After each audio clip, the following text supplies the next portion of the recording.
ರಾಜಾರಾಮ್ ಶಿರಸಿಂದ ಈ ಪ್ರಶ್ನೆ ಕೇಳಿದ್ದಾರೆ. ಉಪವಾಸದ ಒಳಾರ್ಥ ಮತ್ತು ಮಹಿಮೆ ಏನು? ಶ್ರೀ ಗುರುಜಿ ಅವರು ಮೆಚ್ಚುವ ಉಪವಾಸದ ಬಗ್ಗೆ ಹೇಗೆ ಅಂತ ಕೇಳಿ. ಉಪವಾಸ ಅಂದರೆ ಬಳಿವಾಸ, ಭಗವಂತನ ಬಳಿವಾಸ, ಭಗವಂತನ ನಾಮರೂಪ ಮಹಿಮೆಯನ್ನೇ ಯೋಚನೆ ಮಾಡುತ್ತಾ ಇರುವುದು. ನಿನ್ನ ಕೃಪೆಗಾಗಿ ನಾನು ಶರಣಾಗಿ ಕಣ್ಣೀರು ಹರಿಸಿ ಬೇಡುವುದು.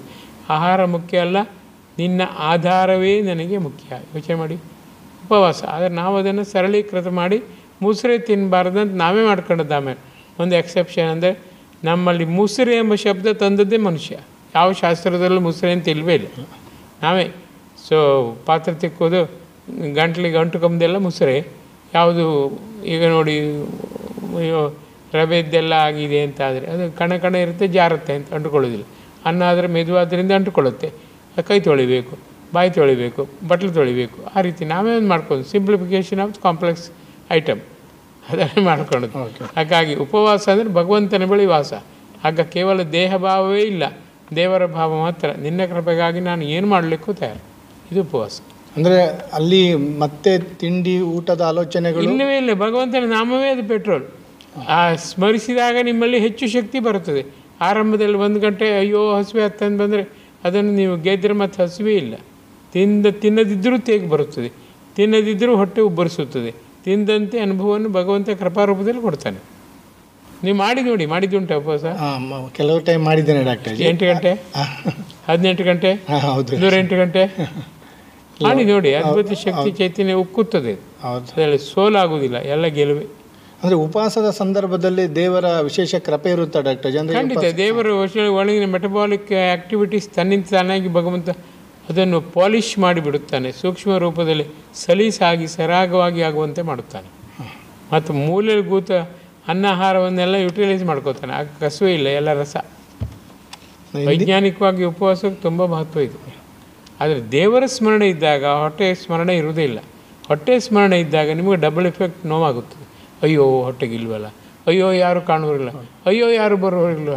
ಆಗ ವ್ಯಾವಹಾರಿಕ ಚಿಂತೆಯಲ್ಲಿ ಕುಂದಿ ಹೋಗುತ್ತೀರಿ. ಅದಕ್ಕೆ ಭಗವಂತನ ನಾಮರೂಪ ಮಹಿಮೆ ಅಲ್ಲದೆ ಬೇರೆ ಏನೂ ಥಿಂಕ್ ಮಾಡಬಾರ್ದು.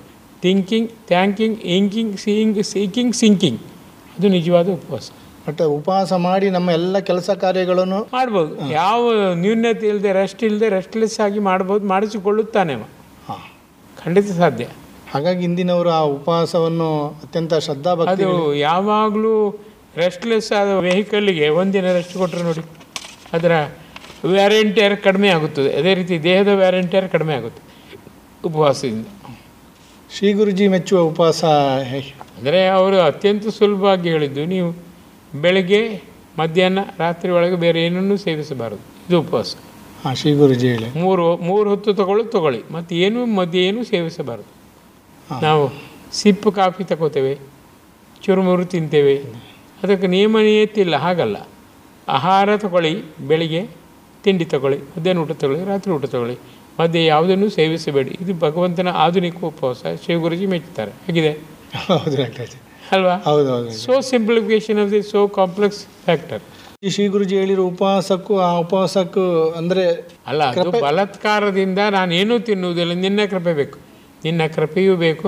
ನನ್ನ ದೇಹ ಜರ್ಜರಿತವಾಗಬಾರದು.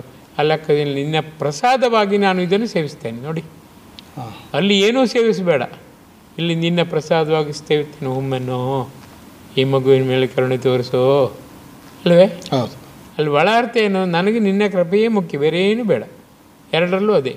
ಅಲ್ಲಿ ಕೃಪೆ ಮಾತ್ರ ಬೇಕು. ಇಲ್ಲಿ ನಿನ್ನ ಕೃಪೆ ಜೊತೆ ಪ್ರಸಾದವಾಗಿ ಹೊಸಶಕ್ತಿ ಚೈತನ್ಯ ಈ ಪ್ರಸಾದದಲ್ಲಿ ನೀನು ಹೊಮ್ಮಿಸೋ, ಹುಟ್ಟಿಸೋ, ನಾನು ನಿನ್ನ ಪ್ರಸಾದ ರೂಪವಾಗಿ ತಗೋತೇನೆ. ಅಲ್ಲಿ ನಿನ್ನ ಪ್ರಸಾದವಾಗಿ ಏನೂ ತಗೊಳ್ಳೋದಿಲ್ಲ. ನನ್ನ ಸರ್ವಸ್ವೂ ನೀನೇ ಹೊಣೆ. ನಿನಗೂ ಸ್ವಲ್ಪ ಕಷ್ಟ ಕಡಿಮೆ ಆಗಲಿ ಅಂತ ನಾನು ಸ್ವಲ್ಪ ನಿನ್ನ ಪ್ರಸಾದವಾಗಿ ತಗೊಂಡಿದ್ದೇನೆ. ಇಲ್ಲಿ ಆ ಕಾಂಪ್ಲಿಫಿಕೇಷನನ್ನು ಸಿಂಪಲ್ ಮಾಡಿದ್ದಾರೆ. ಅಲ್ಲಿ ಸಿಂಪಲನ್ನೇ ಕಾಂಪ್ಲೆಕ್ಸ್ ಮಾಡಿ. ಆದರೆ ಆ ರೀತಿ ಉಪವಾಸ ಮಾಡಬೇಕು, ದೃಢತೆ ಬೇಕು, ಇಚ್ಛಾಶಕ್ತಿ, ಜ್ಞಾನಶಕ್ತಿ 100ರಷ್ಟು ಆಗಬೇಕು. ಇದಾದ ಒಂದು 10ರಷ್ಟು ಆದರೂ ಕೂಡ ಪಾರಾಗ್ಬೋದು. ಬಟ್ ಭಗವಂತ ಕೃಪೆ ಕೊಡ್ತಾನೆ ಅಂದಾಗ ಇದನ್ನೇ ನಾವು ಅಂಟ್ಕೋಬೋದು. ಕೃಪೆಗೆ ಏನು ಚ್ಯುತಿ ಇಲ್ವಲ್ಲ. ಇದಾದ ಸಮಥಿಂಗ್ ಎಕ್ಸ್ಟ್ರಾ ಸಿಗುತ್ತಲ್ಲ. ಅನ್ನ ಜೀವಕ್ಕಾಗಿ ಒದ್ದಾಡುವವರಿಗೆ ಸ್ವಲ್ಪ ಬಲವಾಗಿ ನಾನು ಇದನ್ನು ತಗೋತೇನೆ. ನಿನ್ನ ಪ್ರಸಾದ ಮಾಮೂಲು ಒಂದ್ಸಿದ್ದೆ ತಿಂದರೆ ಇಲ್ಲಿ ನಾನು ಒಂದು 10 ಗ್ರಾಮ್ ತಿಂತೇನೆ ನಿನ್ನ ಪ್ರಸಾದವಾಗಿ. ಆ ಥರ ಇಲ್ಲೂ ಲಿಮಿಟೇಷನ್ ಇದೆ. ಇನ್ಫಿನಿಟ್ ಅಲ್ಲ, ಫೈನೈಟ್. ಸ್ವಲ್ಪ ಅಂಶ ಸೇವಿಸ್ತೇನೆ ಅಂತ ಹಾಗೆ. ಡಾಕ್ಟರ್ ಜಿ, ಈಗ ಗಾಂಧೀಜಿಯವರು ಮಾಡ್ತಿದ್ರಲ್ಲ ಉಪವಾಸ ಡಾಕ್ಟರ್ ಜಿ, ಈಗ ಅವರು ಅವರು ನಿರ್ಜಲ ಉಪವಾಸ ಅವರು ನೀರು ಸಹ ಕುಡಿದು ನಮ್ಮ ಅಮ್ಮ ಮಾಡ್ತಿದ್ವಿ ಎಲ್ಲ ಹಬ್ಬದ ದಿನ ನಿರ್ಜಲ. ಬೆಳಗ್ಗೆ ಏಳುವಾಗ ಕುಡಿದದ್ದು ಹೊರತು ಮರುದಿನ ಏಳುವಾಗ ಕುಡಿದು 24 ಗಂಟೆ ನೀರು ಇಲ್ಲ. ಆ ರೀತಿ ಅಷ್ಟು ಪ್ರಾಕ್ಟೀಸ್ ಬೇಕು, ಆತ್ಮಬಲ ಬೇಕು, ಆತ್ಮಶಕ್ತಿ ಸ್ಥೈರ್ಯ ಬೇಕು, ಭಗವಂತನ ಆಣತಿ ಬೇಕು. ನೀನು ಮಾಡೋದು ನಾನು ಕಾಪಾಡ್ತೇನೆ, ಕಾಯುತ್ತಿದ್ದೇನೆ, ಕಾಣುತ್ತಿದ್ದೇನೆ, ಮಾಡುತ್ತಿದ್ದೇನೆ. ನಮ್ಮಮ್ಮ ಹೇಳ್ತು, ವಿಷ್ಣು ದೇವರು ಹೇಳ್ತಾ ಇದ್ದೇನೆ, ನೀ ಮಾಡು, ನಾನು ಜೊಲ್ಲಿಲ್ದಿದ್ದಾಗ ಜೊಲ್ಲು ಬರೆಸ್ತೇನೆ ಅಂತ ಬಾಯಿ ಒಣಗುವುದನ್ನು ಬಿಡ್ತಿರ್ಲಿಲ್ಲ ವಿಷ್ಣು. ನಮಗಾಗೆಲ್ಲ ಆಶ್ಚರ್ಯ ಆಯ್ತು. ಅದು ಸತ್ಯ, ಅದು ನನ್ನ ಸ್ವಂತ ಅನುಭವದೇ. ನಾನು 3 ದಿನ ನೀರೇ ಕುಡಿಲಿಲ್ವಲ್ಲ, ಹೌದು. ಆಗ ಆಟೋಮೆಟಿಕ್ಕಾಗಿ ಬಾಯಲ್ಲಿ ಜೊಲ್ಲು ಇರ್ತಿತ್ತು, ಮೂತ್ರ ವಿಸರ್ಜನೆ ಆಗ್ತಿತ್ತು, ಬೆವರ್ತಾ ಇದ್ದೆ, ಯೋಚನೆ ಮಾಡಿ ಕಣ್ಣೀರು ಹರಿತಾ ಇತ್ತು. ಇದೆಲ್ಲ ಭಗವತ್ ಕೃಪೆ. ಅದು ಸಿಲೆಕ್ಟಿವ್ ಆಗಿ ಇಲೆಕ್ಟಿವ್ ಆಗಿ ಕೆಲಸ ಮಾಡೋದವ. ಹೌದೌದು. ಮಾಡಬೇಕು, ಆಯ್ತು ಮಗು ನೀ ಮಾಡು, ನಾನು ಮಾಡ್ತೇನೆ, ವಾಪಸ್ ಉತ್ತರ ಸಹ ಸಿಗ್ತಾಯಿತ್ತು.